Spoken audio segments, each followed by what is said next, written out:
This is Blake Williamson from Williamson Eye, demonstrating my first two cases with the brand new iAccess Trabecular Trephine from Glaukos.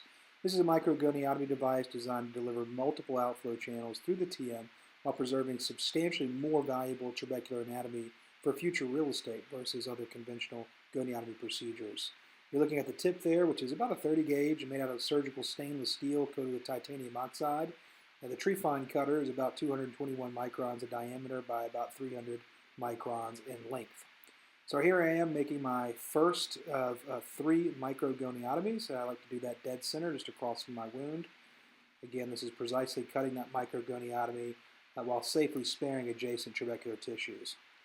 At that point, I'm going to move a couple clock hours over to my left to try to get my second microgoniotomy, and we're aiming for about three total in these cases. There I am, I'm putting pressure on the trabecular meshwork, and I'm actually sort of rotating back and forth on the handle in a circular motion, kind of corkscrewing that thing down into the canal. And you start to see a little bit of blood egress there from the canal, so that tells you, you see it from my original microgoniotomy right there to the right with next to the one I just did. So that tells you you do have a nice otomy in that space. This substantially maintains the eye's natural blood aqueous barrier and the mechanical pumping mechanisms versus other goniotomy procedures. And you have me going over to my right now to try to deliver my third microgoniotomy. Again, with that twisting motion back and forth. You want to stay in the same sort of axial or orthogonal plane, but just sort of rotate the handpiece so that that trephine can cut down into that trabecular tissue. And there you go. You see I have three spots there with a little bit of blood egress, so it tells you have three openings in the TM. And at the end of the case, this is actually done with a Synergy presbyopia IOL, and that's great because you can now combine goniotomy with these advanced premium IOLs. Because you're not going to have any heme or anything like that. So we can feel like we can safely do that.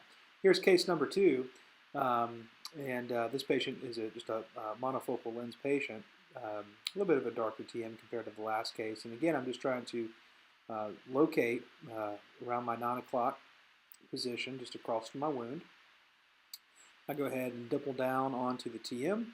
I begin that rotating motion. You do see some corneal stria.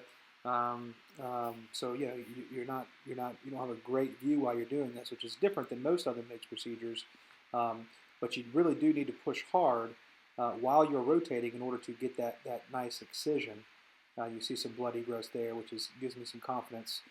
This very safely and atraumatically excises the trabecular tissue while protecting against over-penetration and tissue damage, and that's because of that shoulder there. So even though we're pushing hard, you do get, feeling from the back wall of the canal. There's a shoulder there, 514 micron shoulder on top of the trephine, so that you don't go, further than you need to. But again, you feel the pressure from that back wall. So I never feel like I'm, not in control, even though you do see some stria there. So we just made our second microgoniotomy to the left, and I'm going to move over to the right side of my view. It's very good to sort of rotate your shoulders and rotate the microscope if you can. It makes this more of a natural move versus a backhand, which is a little bit not quite as easy to do. And here I am making my final microgoniotomy with the iAccess device. There you go, and you get three little areas of blood coming out, which gives me great confidence that we're going to have a really efficacious procedure. Thank you for watching.